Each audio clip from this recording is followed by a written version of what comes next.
Agora vamos aproveitar Uma que pressão foi temos um estabelecida. médico aqui nessa jornada de papo sobre inteligência emocional e juntar com o que a Fabi falou.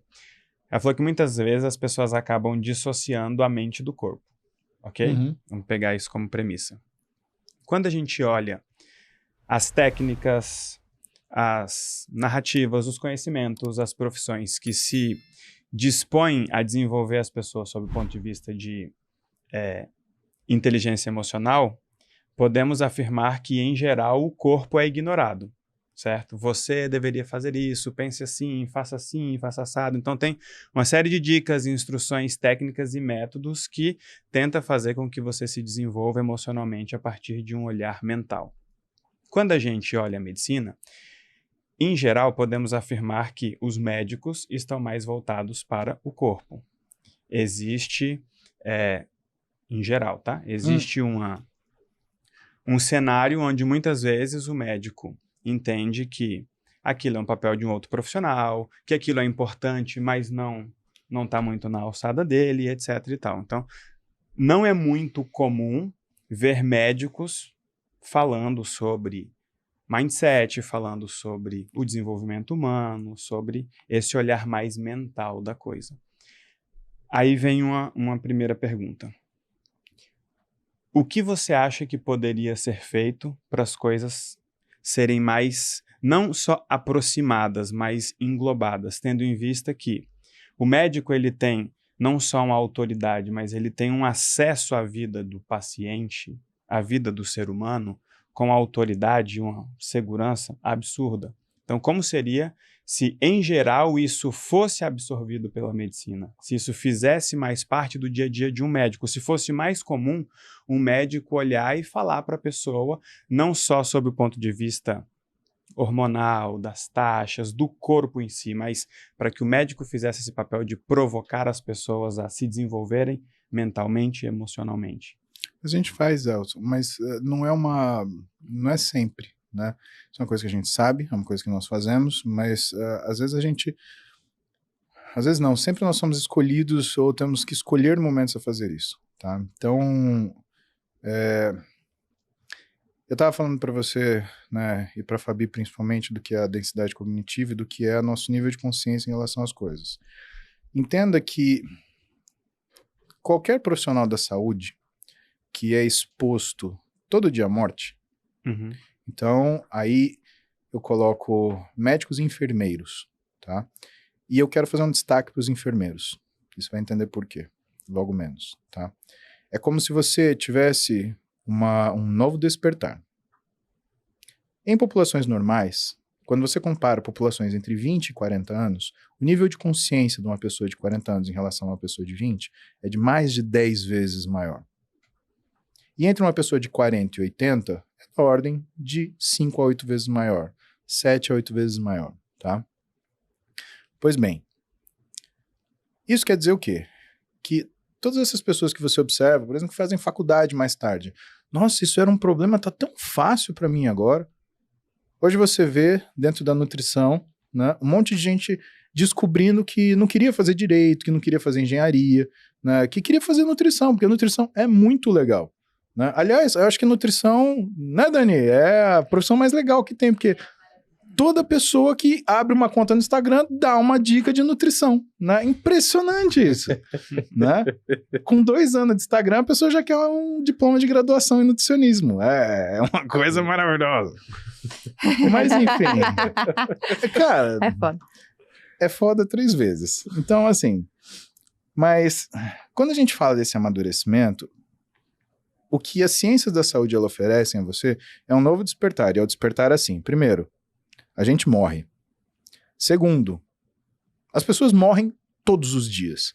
Né? Por quê? Porque quando você está vivendo uma vida, entre aspas, normal, né, você olha para o seu avôzinho que de repente, né, faleceu, né, mas ele já era velhinho, é toda aquela conversa. Aí você entra no hospital, você vê gente nova, gente velha, gente pobre, gente rica, gente preta, gente branca, gente verde, gente amarela, torcedor do Corinthians, torcedor do Palmeiras, torcedor de São Paulo, torcedor do Santos. Não, do Santos já morreu todo mundo, né? Porque, não fiz essa piada, senão vão acabar comigo que nem acabar.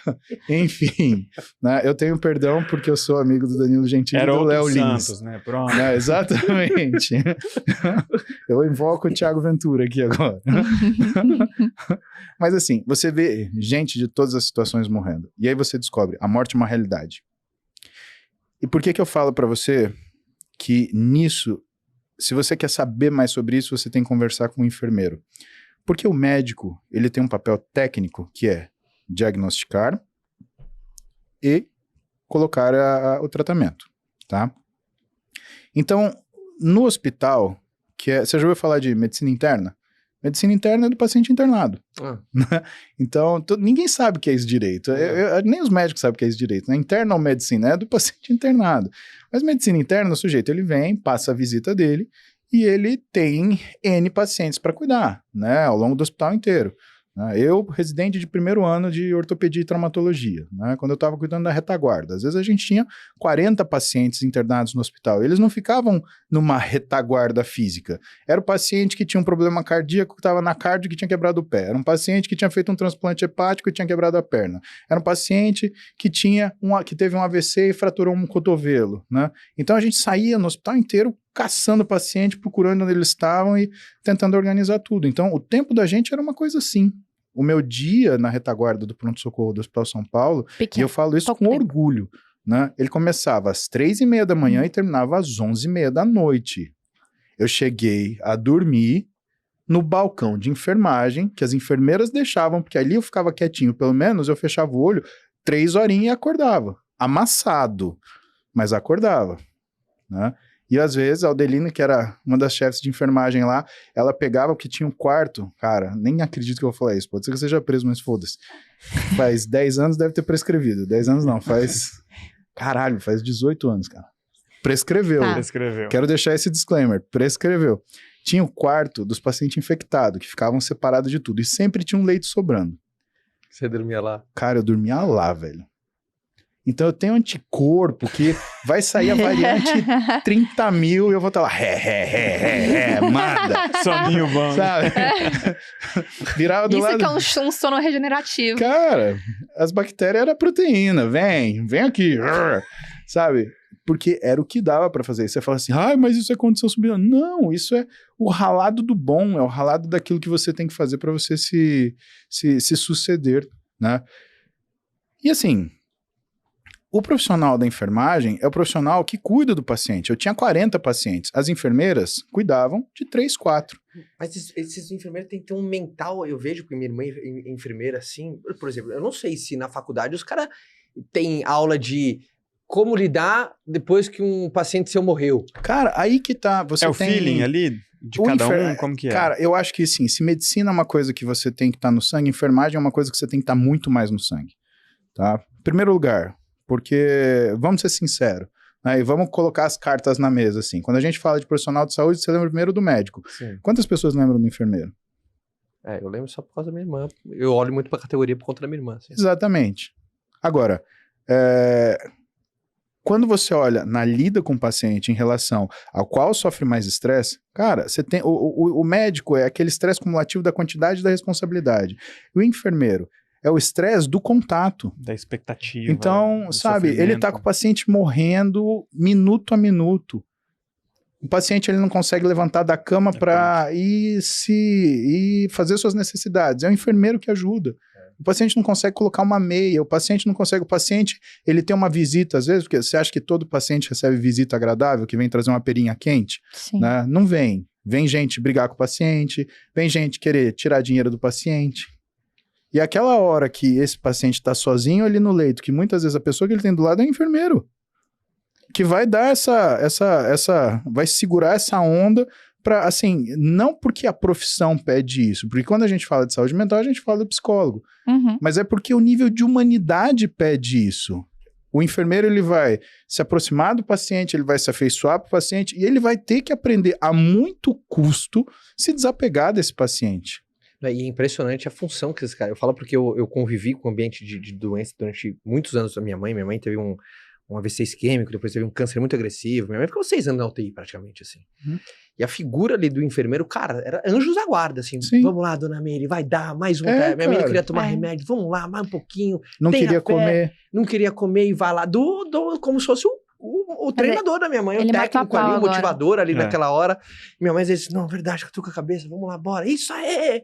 E batia. Então ela tinha essa figura muito humana ali, né? Sim. É isso. E você Acima da percebe- profissão é a humanidade. E essa humanidade é uma coisa, Fabi, que a gente tem que lembrar, porque o que acontece?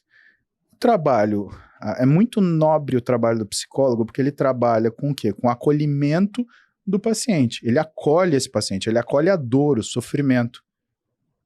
Só que o enfermeiro, ele acolhe o paciente, ele cuida. É a profissão que, por prerrogativa, é cuidar. Isso daí é uma coisa que, sabe, sempre me chama atenção, principalmente agora vem essas legislações, o piso salarial, tá, mas e a formação? Você já viu um enfermeiro nos Estados Unidos? Cara, é outro papo. Ele tem um status igual ao do médico. Ele tá lá, ele tem o mesmo respeito, ele tem o mesmo, né? A gente não pode confundir no geral. Você tem as pessoas que são excepcionais, né? E que você respeita não porque ela é um médico, mas é porque ele é um profissional excepcional. As pessoas excepcionais sempre terão um respeito proporcional por sua excepcionalidade, né? A chefe do centro cirúrgico, a dona Miyoko. A dona Miyoko, eu saía correndo, e aí, residente, eu pulava o balcão do centro cirúrgico para dar beijo na dona Miyoko. Porque a dona Miyoko é um doce de pessoa e eu sempre me meti em confusão, porque assim, residente tá sempre em cima da hora. Dona Miyoko, eu pedido de cirurgia. Ai, Paulo. Dona Miyoko me pegava dormindo entre as cirurgias nos cantos do centro cirúrgico. Ela me pegava comendo resto de comida no vestiário dos médicos. Dona Miyoko, eu devo um pedaço Você da vê minha que ele vida. tá pra Dona revelando Miyoko. a receita dele, né? Tudo já prescreveu já. Já Mas, foi tudo. Cara, você E, não... e a dietinha, né? A dietinha, dietinha. um restinho de comida ali. Cara, tinha uns restinhos de pão com queijo assim, cara. Haja resto Eu de comida. residente, cara, sem comer, depois de 14 horas, 16 horas ralando, eu olhava assim, aquilo era a coisa mais gostosa Quando eu falo do dessa mundo, distância, cara.